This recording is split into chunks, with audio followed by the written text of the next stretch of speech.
contra las 4 leyes reglamentarias de la Guardia Nacional. Recuerde usted que la Guardia Nacional comenzó a operar ya de manera formal el pasado 30 de junio. Y sobre esto opinó el presidente López Obrador. Dijo que el organismo, es decir, la CNDH, está en su derecho, aunque considera que no tiene mucha autoridad moral porque guardó silencio y fue cómplice cuando el Estado fue el principal violador de los derechos humanos. Con nosotros, la CNDH actúa de otra forma, de todos modos es su trabajo y lo voy a respetar. Vamos a hablar sobre esto, sobre la presentación de las acciones de inconstitucionalidad y pues en el contexto de estos comentarios del presidente López Obrador con el doctor Rubén Francisco Pérez Sánchez, quien es coordinador general de seguimiento de recomendaciones y asuntos jurídicos de la Comisión Nacional de los Derechos Humanos. Doctor, gracias por estar con nosotros esta mañana. Buen día, mucho gusto en saludarlos. ¿Cuáles son las objeciones desde el punto de vista constitucional a las leyes que reglamentan el funcionamiento de la Guardia? Bueno, mira, Pascal, en primer lugar creo que sería muy conveniente señalar que la promoción de estas acciones de inconstitucionalidad llevan como objetivo precisamente el fortalecer las leyes que reglamentan a la Guardia Nacional. Cualquier duda que pueda existir sobre la constitucionalidad de algún precepto, pues se somete al estándar de revisión constitucional que tiene la Suprema Corte, y lo que tendremos al final será una ley fortalecida. O porque la Corte nos señale que hay un problema constitucional y así lo declara en la sentencia y tenga que corregirse, o porque nos diga que la norma es constitucional y establezca los parámetros para su interpretación. Entonces, este es un trabajo que la Comisión hace para fortalecer las normas, para fortalecer la protección de los derechos humanos. Entonces, está en ese contexto. Y por supuesto, ante un tercer poder que es la Suprema Corte, que de manera objetiva inicia un juicio donde todas las partes involucradas tienen la oportunidad de presentarse y de alegar lo que crean que es más conveniente respecto de la constitucionalidad de normas. Entonces, eso como punto de partida, porque esto no implica una confrontación o una diferencia en relación con el tema de Guardia Nacional. A la Comisión le parece que es muy importante que haya acciones de gobierno que estén encaminadas a la protección de la ciudadanía y a resolver el problema de seguridad pública que tenemos en nuestro país. Entonces, eso como premisa solamente. Ahora, las leyes que se impugnaron ante la Suprema Corte. Bueno, son 4 normas, precisamente como señalabas hace un momento. Sí. De estas se impugnaron solamente algunos artículos, también es importante en esto. No fue la ley en su totalidad, fueron solamente unas cuantas disposiciones. Por ejemplo, en la Ley de Guardia Nacional, que está integrada por 106 artículos, solamente se impugnaron 13 de ellos. En la de registro de detenciones, que está compuesta por 36 artículos, se impugnó un artículo. Y en la de uso de la fuerza, que está integrada por 44 artículos, se impugnaron 3.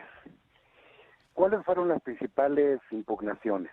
Bueno, en el caso de Guardia Nacional, tiene que ver con las facultades que la ley le da a la Guardia Nacional. Estas facultades en algunos casos consideró la Comisión que requerían de una revisión judicial. Vamos a señalar algunas. La posibilidad de que se lleve a cabo la investigación, la inspección, la verificación o la solicitud de información a cualquier tipo de autoridad en investigación de prevención de delitos sin que exista una denuncia previa. La posibilidad de intervenir comunicaciones privadas con fines de prevención del delito. La inspección y vigilancia de entrada y salida de personas en el país. La verificación de si los extranjeros que residen en nuestro territorio cumplen con las obligaciones que establecen las leyes migratorias. Eso de manera fundamental en la Ley de Guardia Nacional.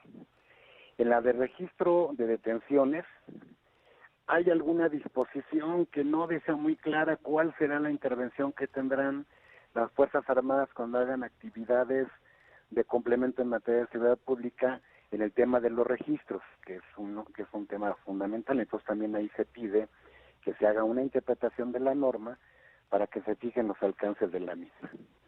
Y el uso de la fuerza, básicamente orientado en esta ley hacia el tema de las manifestaciones públicas. Cuando éstas se tornen violentas, dice la ley, que se pueda llevar a hacer el uso de la fuerza para contenerlas en todas sus categorías, ¿no? Y una de esas categorías justamente es la posibilidad del uso de armas letales. Ahí lo que falta es claridad, digamos, o cuál es, digamos, la contradicción con el texto constitucional, específicamente en uso de la fuerza. Sí, efectivamente, ahí lo que consideramos es que falta claridad. Uh-huh. La norma establece que cuando la manifestación se torne violenta, se puede utilizar la fuerza en los distintos grados que la ley establece. La primera gran duda que la ley señala es que no define cuándo se tornará o qué se ¿Qué entenderá. entiende por violencia? Así es, ¿no? Entonces, en principio queda ahí un ámbito de discrecionalidad muy grande para la autoridad. Después dice que se puede utilizar los medios de uso de la fuerza que la ley establece en todas sus categorías. Uh-huh. Una de ellas es el uso de fuerza letal o el uso de armas de fuego. Uh-huh. Entonces, lo que hace falta ahí es claridad en la interpretación de la norma para su aplicación. Nosotros consideramos desde la CNDH que es importante que la Corte pueda tomar este tema, lo pueda analizar y en su caso nos dicte a través de la resolución cuál es la forma en la que la norma debe entenderse, sus alcances y sus limitaciones. Entonces, por eso decía yo en un principio que lo que la Comisión busca es fortalecer la ley. Una vez que la Corte define esta situación, en el caso de uso de la fuerza, por ejemplo, pues la autoridad va a tener una mayor certeza en su actuación, que es importante que conozca cómo debe interpretar la norma, y por supuesto la ciudadanía va a tener una mayor seguridad jurídica respecto a hasta dónde puede llegar la actuación de la autoridad. Sin afán de abusar de su amabilidad y reconociendo de entrada que ha sido usted muy claro en los puntos específicos que observa la comisión en esta acción de inconstitucionalidad, déjeme preguntarles pues su impresión de por qué, dado que esto es así como usted nos lo ha relatado, pues el gobierno federal parece tener la impresión de que la CNDH, no sé cómo decirlo, doctor, le está jugando la contra. Bueno, primero muchas gracias por los doctores, pero no soy doctor. Bueno, miren, en principio yo considero que es importante que podamos ir objetivizando los temas. Eso es lo fundamental. Tenemos las 4 acciones promovidas en la Corte. La Corte ya admitió a trámite 2 de ellas y 2 se encuentran todavía pendientes de ello. ¿Esto qué implica? Bueno, pues implica que aún no hace las notificaciones a la Consejería Jurídica. Nosotros pensaríamos que una vez que la Consejería Jurídica tenga estas demandas, las pueda leer, pueda tener una mayor objetividad respecto de ellas y, por supuesto, presentar ante la propia Corte los argumentos lógicos, jurídicos, constitucionales encaminados a hacer la defensa de estas impugnaciones. Que además, como yo decía, no necesariamente es que haya un pleito, hay una intención de fortalecer a la norma y en esto pues todos podemos colaborar de manera importante. Pues quedó perfectamente claro, le agradezco mucho Rubén que nos haya tomado la llamada, muy amable.